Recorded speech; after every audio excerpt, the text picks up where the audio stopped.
Buenos días a todos, mi nombre es Victoria Maciero y en esta oportunidad voy a hablar de la irrigación y el drenaje venoso de la laringe. Los objetivos de la clase van a ser dos. El primero va a ser repasar las generalidades de la laringe, repasando algunos conceptos básicos que tienen que saber, y por último, describir la irrigación y el drenaje venoso de la misma. Antes de meternos de lleno en lo que es irrigación y drenaje venoso de la laringe, vamos a empezar repasando un poco de generalidades.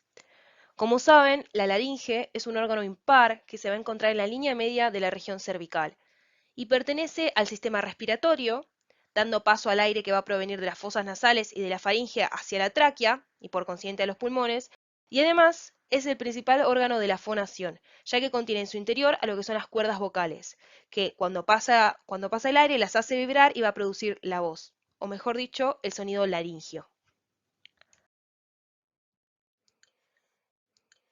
En esta primera imagen, que está sacada del GRIC para estudiantes, se trata de un dibujo esquemático en donde se representan diferentes órganos de lo que es la cabeza y el cuello.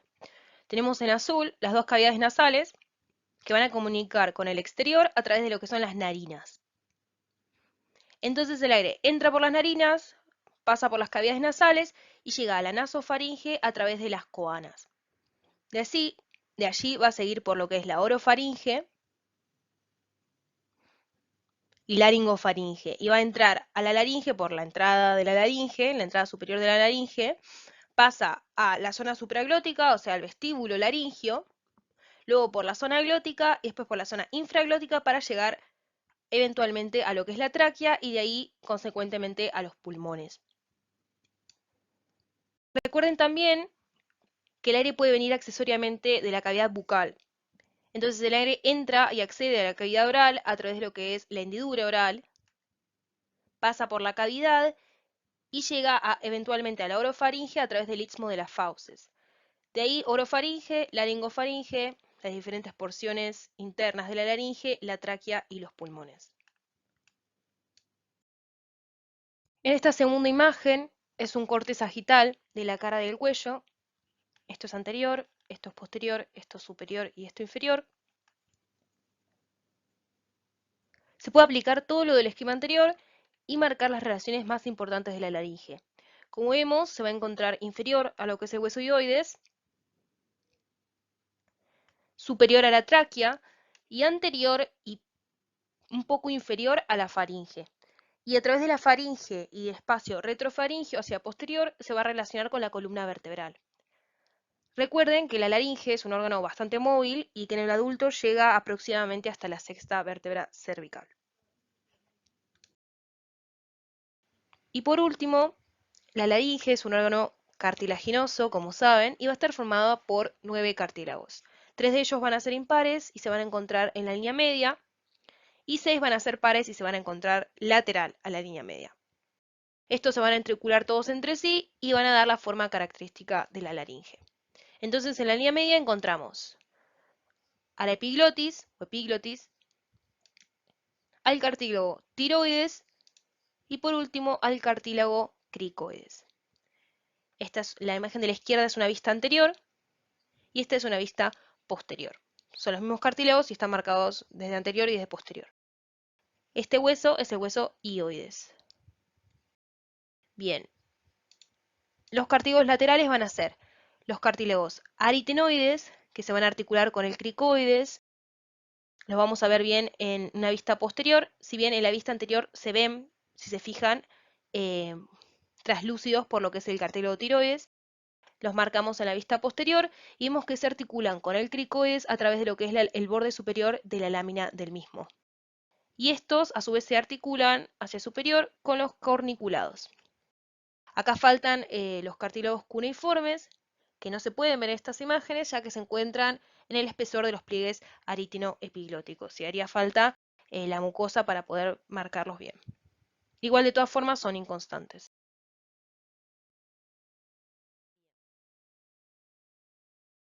Ahí marcado en violeta, hacia superior tenemos por lo tanto lo que es el hueso hioides, y entre este hueso y el cartílago tiroides encontramos a la membrana tiroioidea.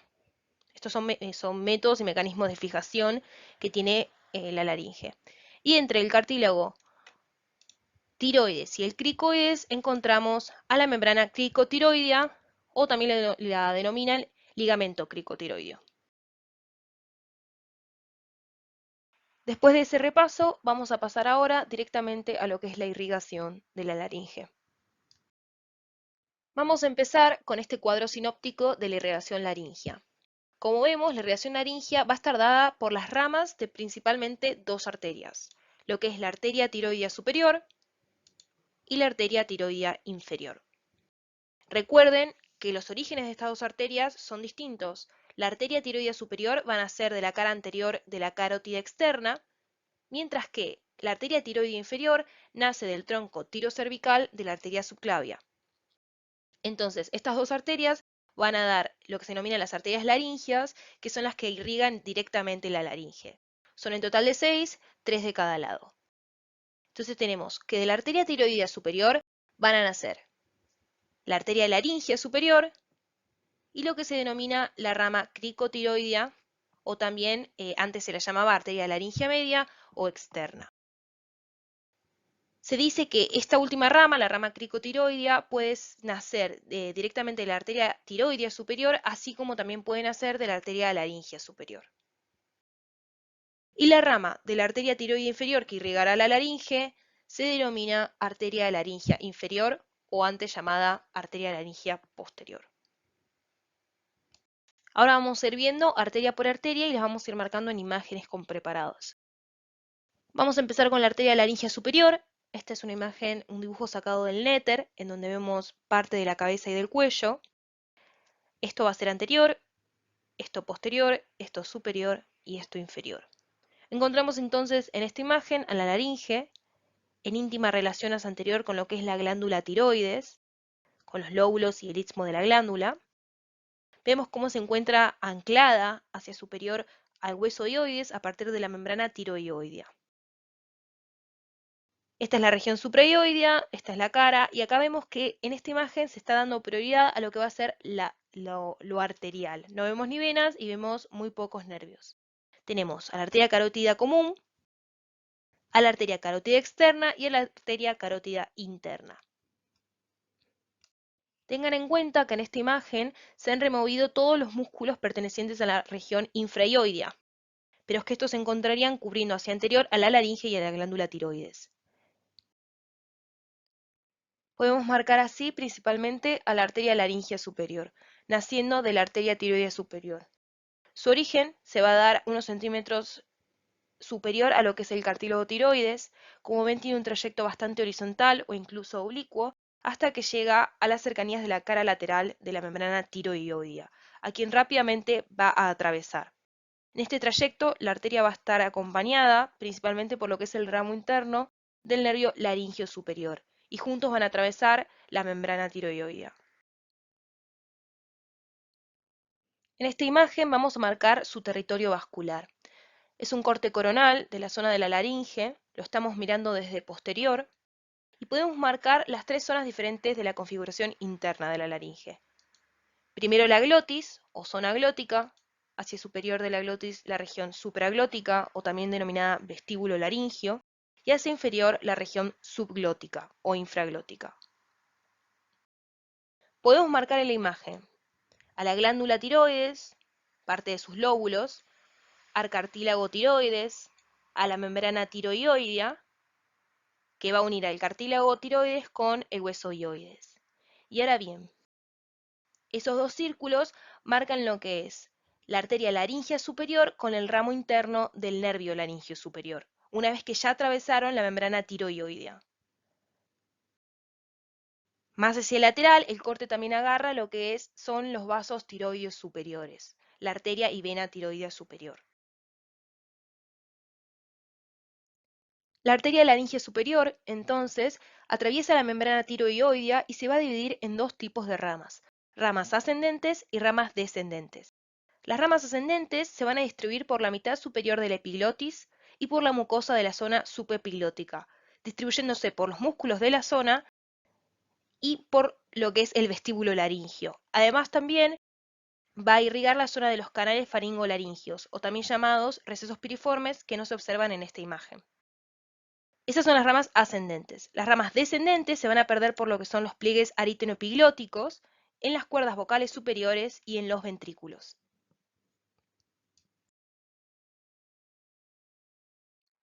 En esta vista anterior de la región podemos ver claramente la laringe con la glándula tiroides hacia anterior, la vena yugular interna, el nacimiento de la arteria carótida común. Vemos el nacimiento también de la arteria tiroidea superior, saliendo de la cara anterior de la carótida externa. Y a su vez vemos cómo esta da origen a la arteria laringea superior. Se puede observar cómo la laringe superior, junto con el ramo interno del nervio laringeo superior y la vena laringe superior, atraviesan la membrana tiroidea. Ahora pasemos a la rama cricotiroidea, que si se recuerdan es rama también de la arteria tiroidea superior. Va a descender por el lado externo del cartílago tiroides hasta llegar al borde inferior de este cartílago, donde se va a dirigir hacia medial para llegar hasta la línea media. Ahí va a tener una rama con la cual se van a astomosar con la homóloga del lado contralateral y van a formar lo que se denomina el arco arterial cricotiroideo. Además de dar esta rama que formará el arco arterial cricotiroideo, también da otra rama más superior que perfora la membrana cricotiroidea, que en esta imagen se encuentra cubierto por el músculo cricotiroideo. Se va a ramificar entonces en lo que es la mucosa de la porción infraglótica y en el pliegue vocal. Esta arteria va a estar acompañada y en relación con el ramo externo del nervio laríngeo superior. Pasemos a la última arteria que nos queda, la arteria laríngea inferior. En esta imagen es una vista posterior de la laringe, en donde podemos ver al hueso dioides, al cartílago tiroides y entre ambos a la membrana tiroidea. Vemos a lo que es a la arteria laríngea superior y el nervio laríngeo superior una vez que ya penetraron en la membrana tiroidea y vemos cómo se acercan a la laringe, a la región supraglótica y glótica y se ramifican para poder llegar a ella, irrigarla e inervarla. Después más hacia inferior vemos a lo que es a la arteria tiroidea inferior dando como rama a la arteria laríngea inferior y cómo esta a su vez está acompañada por el nervio laríngeo recurrente. Como dijimos, la arteria laríngea inferior, también es llamada laringe posterior, va a ascender verticalmente junto con este nervio, el nervio laríngeo recurrente, entre lo que es la glándula tiroides y la tráquea.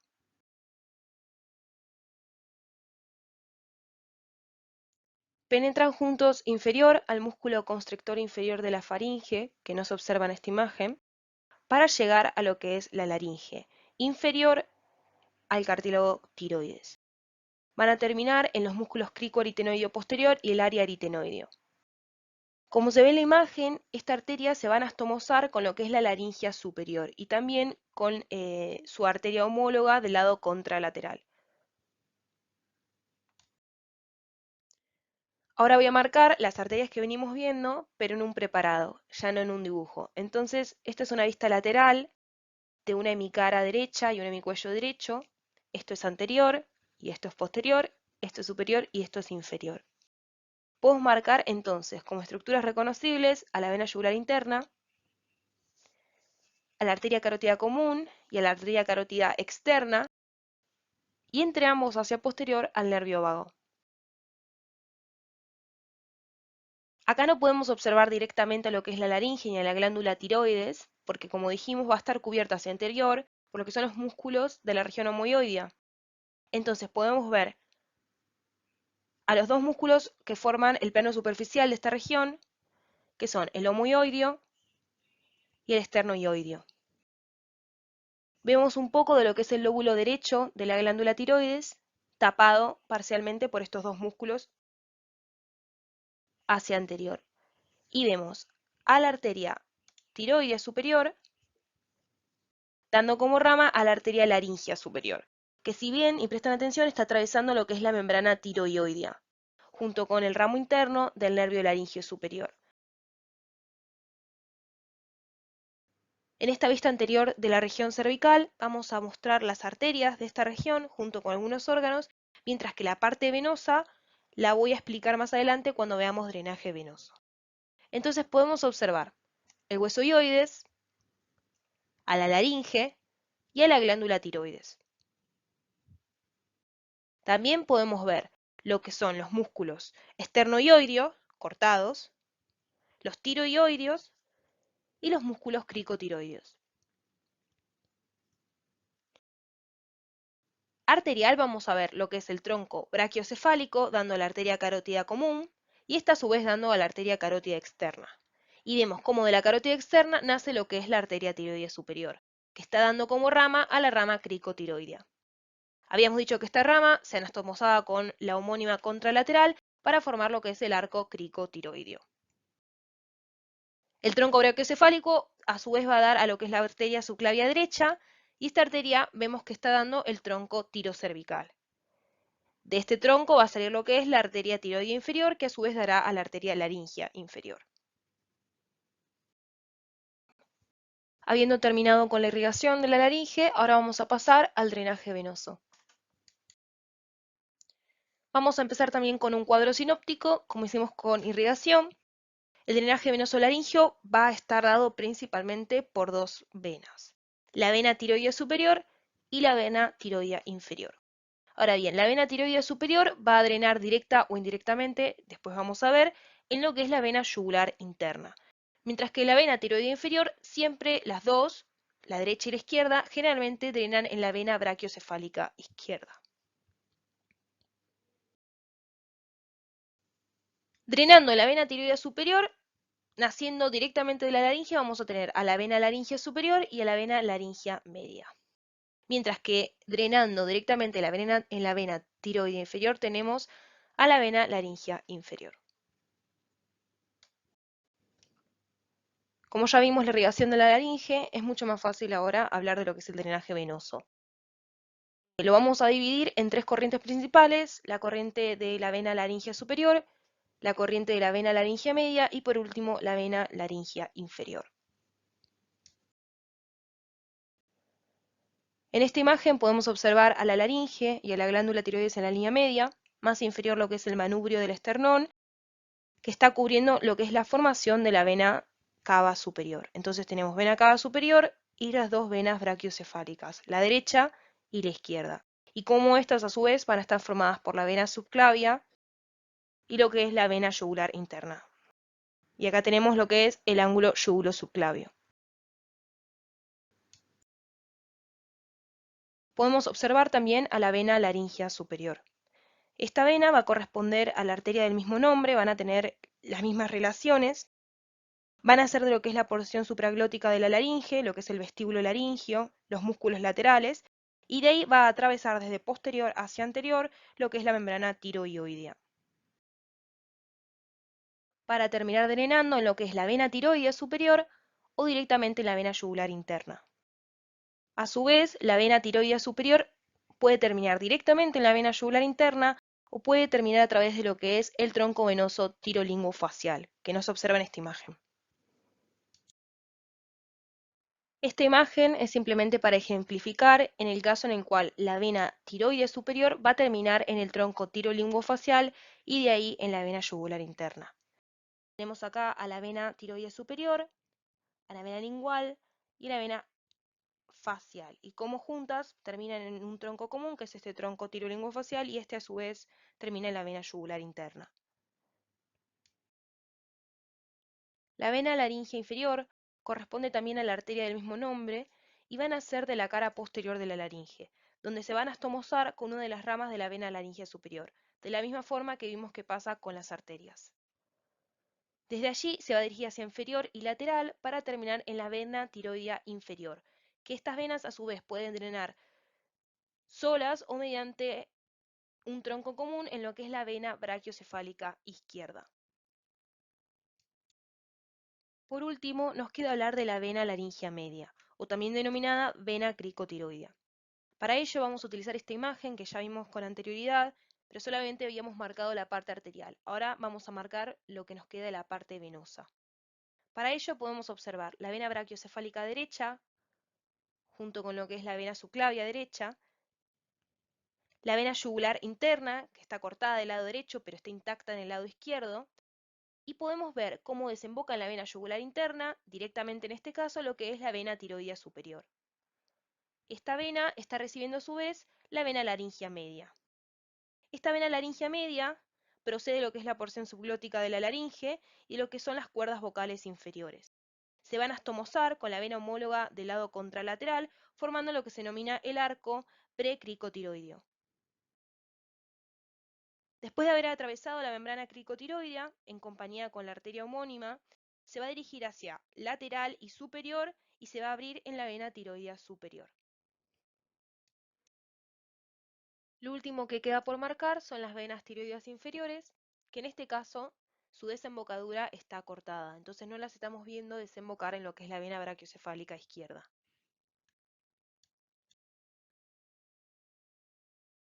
Hemos llegado al final de la presentación, espero que les haya servido y como conclusión podemos afirmar. La laringe es un órgano fonador y pertenece al sistema respiratorio. Su irrigación va a provenir principalmente de las arterias tiroideas superior e inferior y la sangre venosa drena en las venas yugulares internas a través de dos ramas.